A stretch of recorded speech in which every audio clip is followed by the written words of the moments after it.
Alright, hey guys, thanks for tuning in. Today's motovlog is going to be about collecting things. I don't typically like to think of myself as a collector,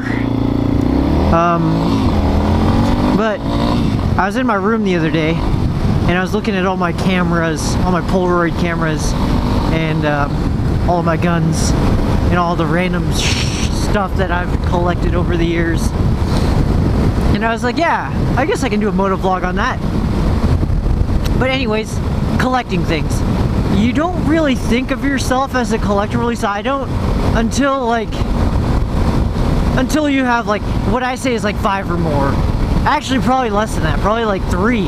If you have 3 of the same thing that's kind of obscure, then you're probably a collector. I mean, of course everybody has, I say obscure because of course everybody has like 3 coffee mugs or 3, you know, Bic pens or, you know, 3 different cars or whatever. But it's the obscure which makes it a collector's item. You know, yeah, that's what makes it a collector's item. I didn't even think of that. But yeah, it's the level of obscureness that makes it, like, that I qualify something as a collector's item. Like, some people say they collect video games, but yeah, like, I mean, you can't have a collection, but the less rare it is, the more of that thing you have to have, you know, taking video games or movies into consideration. Like, in order to have a collection of video games, I'd probably say put the number at like 20 or more. But really, I like obscure things. For example,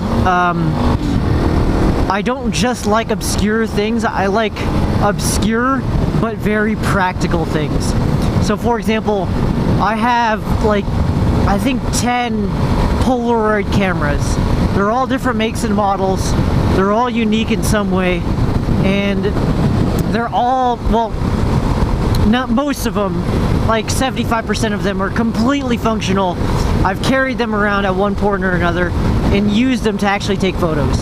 And that's something that's really cool to me. Like, I don't like collecting things for their intrinsic value. They also have to be practical. You know, like, I'm not knocking people who collect baseball cards or anything like that. That's all up to you. But it's just like, it's not my style of collecting. And another thing that I like is personal protective equipment. So I like masks specifically. So in regards to things that I collect, I have a couple of gas masks. I have 2. I have the Scott AV3000, and then I have the US Air Force, like, just bubble gas mask. And then I also have a Draeger SCBA system. So I mean, it's an obscure item, but it's very practical still. All the filters still work. I can still buy new filters. I have new filters. My SCBA, it holds the air. Everything's pressurized still. All the gaskets are good. So it's really obscure, but still like somewhat usable. I wouldn't say like technically practical because I'm not like fighting fires or anything like that. But it's still, they're still practical in a way. Yeah, I didn't want to split too hard up there because there's that police officer right there. It's kind of funny that I didn't tell you that while it was happening because I thought he would hear me, but that's totally unrealistic. But anyways, back to collecting items. Like, I love collecting practical things. Like, that's just me. If it doesn't serve a purpose in my life, that I could actually, you know, go out and use it if I wanted to, then I shouldn't have it. And that's why I don't have a big video game collection. I don't have a big movie collection, because with stuff like that, you use it once and you're done, you know? You play the game until you beat it, for the most part, and then it just kind of sits on your shelf. And with a movie, it's kind of the same thing. You watch it once every 6 months, and then there you go, it goes back on your shelf. And that's totally cool for, you know, if that's your kind of collecting. But one of the big things that I really like about collecting is the hunt. It's when you do all of your research and all of your homework and you figure out what something is, and you dive deeper into the world of whatever you're collecting. You read all the literature, you get on the forums, and then you just kind of you get immersed in it. And that's something that I really enjoy, is that immersion in something completely new and something completely different. And the hunt isn't just the research, it's also finding the item. So that's kind of the biggest part of the hunt that gets your adrenaline going, when you see when you see a deal and you know what it is, but the other person doesn't know what it is, and it's like, wow, you're selling this Polaroid 600 SE for, you know, $10 because you know, whatever reason. But that's when your heart gets going, and you understand, like, oh shit, that's a $600 Polaroid camera, or technically like $300, but it's like a $300 camera if it's in working condition, but you can still refurbish it and use it, and really, like, it was top of the line back then, and it's still a really cool camera. It's still capable of really taking really cool photos if you're willing to invest in the film and everything like that. But it's a really cool item to have.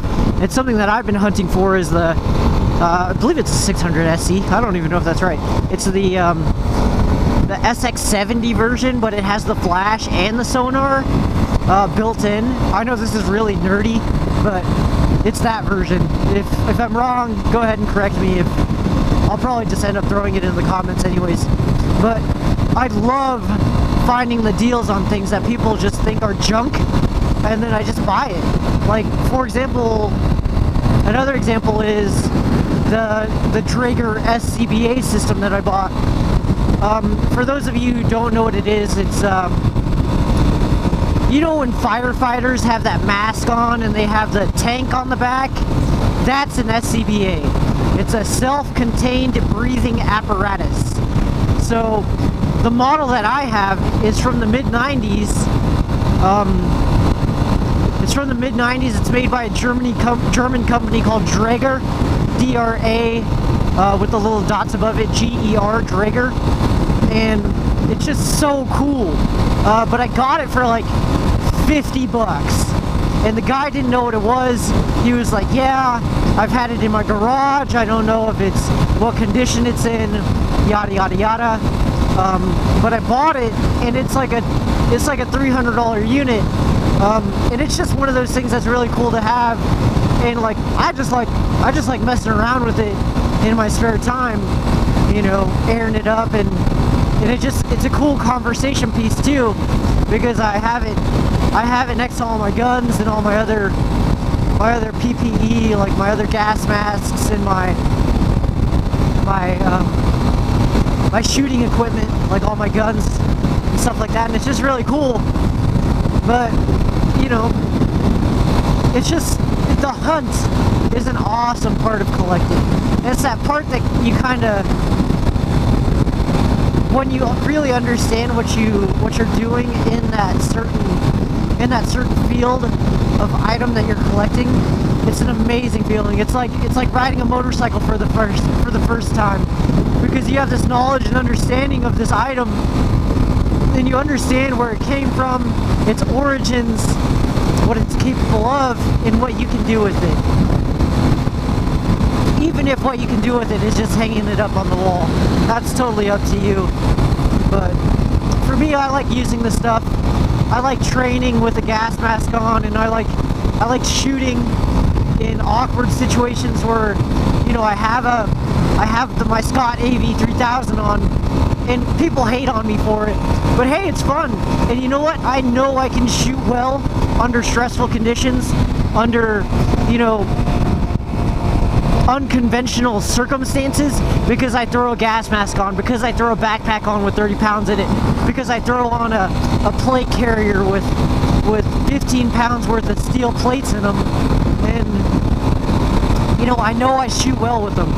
And, you know, like, that's one of the things I really enjoy about collecting the things that I do, is like, I'm a tactical kind of guy, I like having this protective equipment because one day, hey, like, I doubt I'll ever be able to use it, but I can still train with it. It's the same reason why I know how to rock climb and why I know how to do CPR and how I know how to put a tourniquet on, because they're all life skills that I think I might need, and it's good to train with them.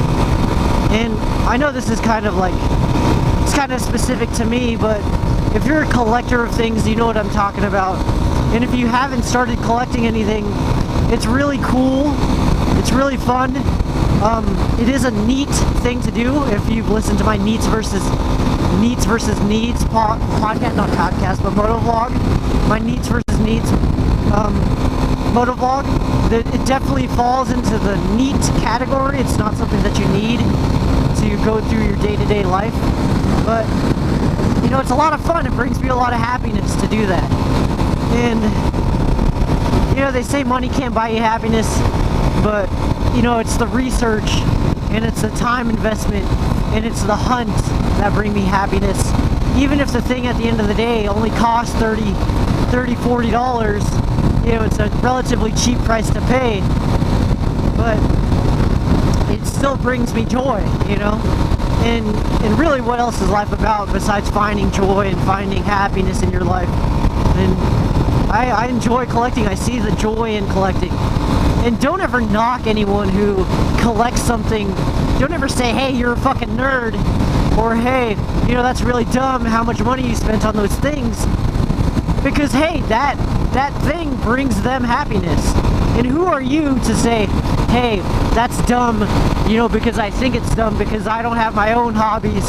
You know, what if they're doing the same thing? Like, I don't really understand fantasy football, but I get why people enjoy it. It's because it gives them something to do. They have joy. They fellowship with other people who like the same thing, and then there's a huge market for fantasy football, for one, and it gives them the ability to dive deeper into something they already love. So if you're gonna knock someone before, you know, you really take a look at yourself or what you're into, you know, that's a whole nother motovlog. But just don't do it, man. Just try to understand why they like what they like, and you know, you might find that you like the same things that they like, or you understand it. You understand their hobbies for the same reason why you like the things that you like. But whether it's like Pokemon cards, or video games, or movies, baseball cards, or Polaroid cameras, or women's underwear, or anime dolls, or mangas, or comic books, dude, it is so cool that you collect those things. As creepy or as useless as they might be, I'm glad they bring value to you. And if you have something that you collect, or something that you might want to shed some light on, you know, point me in the right direction. Go ahead and leave a comment in the comment box. Go ahead and leave a response video or link a video, you know, and tell me what you like. Tell me what you're into, because we might like the same things. And thank you so much for watching. I hope you have a great day. And until next time, peace out.